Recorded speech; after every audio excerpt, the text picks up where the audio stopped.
आमदार डॉक्टर रत्नाकर गुट्टे यांच्या हस्ते पांगराढोणे येथे विविध कामाचे भूमिपूजन 19 डिसेंबर रोजी करण्यात आले। यामध्ये समाज मंदिराचे सुशोभीकरण, रस्त्याचे काम व नालीचे बांधकाम, तरंग मारुती मंदिराचे रस्त्याचे काम आदी कामाचा समावेश आहे। यावेळी दीपक महाराज जोशी पांगरेकर यांच्या कीर्तनाचे आयोजन करण्यात आले होते। यावेळी प्रमुख पाहुणे म्हणून आमदार डॉक्टर रत्नाकर गुट्टे, मित्रमंडळाचे पूर्णा तालुकाध्यक्ष सुभाषराव देसाई, तालुका संपर्क प्रमुख बंटीभाऊ कदम, गटविकास अधिकारी नारायण मिसाळ, ॲडव्होकेट जी.एन. डाकोरे, सहाय्यक पोलीस निरीक्षक सुशांत किंगे, कृषी उत्पन्न बाजार समितीचे संचालक गीताराम देसाई, महाजी देसाई, सैनाजी माटे, संतोष बेटकर, त्र्यंबक धोने, प्रभाकर टागोरे, गोविंद देसाई, भगवान इंगोले, सुभाष गुंडाळे, संभाजी मोहिते आदींची उपस्थिती होती। या कार्यक्रमाच्या अध्यक्षस्थानी माजी उपसरपंच साहेबराव ढोणे हे होते। तर या कार्यक्रमाचे प्रस्ताव सरपंच उत्तमराव ढोणे यांनी केले, तर सूत्रसंचालन आभार सुदर्शन ढोणे यांनी मानले। या कार्यक्रमानंतर सर्वांनी महाप्रसादाचा लाभ घेतला। या प्रसंगी पूर्णा तालुक्यातील महिला व नागरिकांनी मोठ्या संख्येने उपस्थिती दर्शवली होती। या कार्यक्रमासाठी ग्रामपंचायत सदस्य व तरंग मारुती मंदिर कमिटी यांनी परिश्रम घेतले। एखाद्याचे पोरं नोकरीला लागणे गेले, काका जवळ जा, त्याला पडते का होईना, मग त्याला कामाला लागल्याशिवाय राहत नाही। महाराज सुशिक्षितला बेकार होऊ दे, वास्तविक वर्णन आहे कीर्तनामध्ये कोणाचे फुकट वर्णन करणं। महाराज म्हणजे ब्रह्महत्येचं पातक आहे, आणि खरं सांगणं फुकट वर्णन करणं मी म्हणलं नाही। महाराज म्हणजे काय काय अनिकाची स्तुती, आम्हा ब्रह्महत्या दुसऱ्याची स्तुती करणं ब्रह्महत्येचं पातक आहे। पण वास्तव सांगायला काही हरकत नाही। हो, एक वेळेस आमच्या इथं काका आले होते आणि भाषण करता करता एकच सांगितलं की जीवनामध्ये माझ्याजवळ इतका पैसा आहे की त्या पैशासाठी मी काहीच करणार नाही। जीवनामध्ये असं करेल की जेणेकरून माझ्या हयात मी गेल्यानंतर माझा पुतळा तरी कोणा बांधून म्हणावा माणूस चांगला होता। मला ते पटलं। बरं, इतकं सोडा, आपल्या परिसरात अजून काही नाही, पण गंगाखेडच्या परिसरात जर गेलं तर प्रत्येकाच्या घरी कार्यकर्ते काकाचा फोटो, मायबापाचे फोटो नाही पण काकाचा प्रत्येकाच्या घरी गंगाखेडच्या परिसरात गेल्यावर, आणि परिसरात कधी किंमत देत नाही, घरच्याला कोणी चांगलं कधी म्हणत नाही, पण त्यांच्या परिसरामध्ये बऱ्याच वेळेस कीर्तनाला जातो तर प्रत्येकाच्या घरामध्ये फोटो आहे, म्हणजे काहीतरी वास्तव आहे। म्हणून आज या ठिकाणी आलेले आहेत। हनुमंतरायाला रोड आहे, त्याचे उद्घाटन आहे। गावामध्ये नालीत मध्ये तर मोठे माणसं एका कामाला येत नसते, देवाने अवतार घेतले अनंत काम करीत आले, आणि तसे मोठे माणसं एका कामासाठी येत नाहीत, त्याचे अनंत कार्य आहे। यासाठी खरंच या गावचं सौभाग्य म्हणायला पाहिजे की तुमच्या गावाला उत्तमराव सारखा सरपंच मिळाला।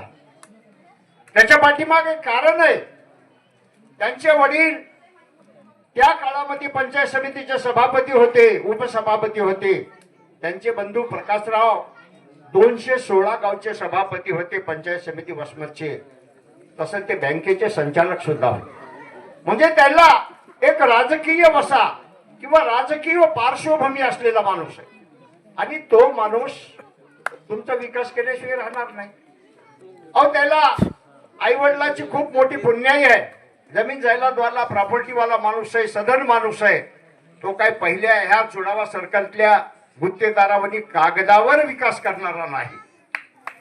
आणि अनेक साहेब आमच्या 30-35 वर्षाच्या काळामध्ये ह्या पंचक्रोशीतील चुनावा सर्कल असो, कावलगाव सर्कल असो, आमदार साहेबाचा फंड काय असतो हे माहीतच नव्हतं, किंवा आमदार साहेबाचा निधी काय असतो ते माहीतच नव्हतं। परंतु या पंचक्रोशीमध्ये आपल्याकडं खूप मोठी एक फळी तयार झाली।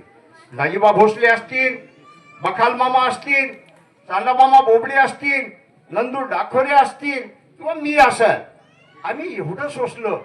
मराठा आरक्षणाची एवढी झळ होती त्या काळामध्ये, प्रत्येक जण आम्हाला टार्गेट करत होतं, मात्र आम्ही आमच्या एकमेकाच्या, उत्तमरावजी असतील, सगळे असतील, आम्ही कधी डगमगलो नाही। आजही त्रास होतोय, तुम्ही मराठा आरक्षणाच्या विरोधी आहात। अरे बाबा, आरक्षण तुम्हाला पाहिजे असेल तर शासन देईल ना, देवाभाऊच्या सरकारनं दिलंच ना, ज्याच्या नोंदी असतील त्याला मराठा आरक्षण मिळालंच ना, अजून पुन्हा मिळत। परंतु जो माणूस काम करतो त्या माणसाच्या पाठीमागे राहिलं पाहिजे। अहो, मला सांगा की आमदार साहेबांची काही इथं काय पूर्णा तालुक्यात सासरवाडी आहे का? काही एखादा साडू आहे, काही एखादा मेहुणा आहे, काही एखादा गुत्तेदार आहे, किंवा एखादा मावस भाऊ आहे, किंवा मावस मेहुणा आहे, असं त्या माणसाला कुठलीही इथली पार्श्वभूमी नसणारा माणूस। आता तुम्ही म्हणाल असं का म्हणाले, कारण आमदार साहेब ज्या माणसांनी ह्या सर्कलमध्ये ह्या तालुक्यामध्ये गुत्तेदाऱ्या राजकीय पुढारपण भोगवलं ते अब्जाधीश झाले. गावात तशी भकास राहिली.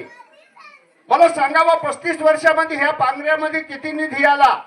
नाही, आता जे भूमिपूजन झालेलं आहे ते रस्ते एकदम उत्तम रस्ता होईल, उत्तम नालीचं काम होईल, हॉस्पिटलचं एक आपण केंद्राचं उद्घाटन करतो, आरोग्य केंद्राचं ते आरोग्य केंद्र बी एकदम चांगलं उत्तम आणि व्यवस्थित बांधलं जाईल.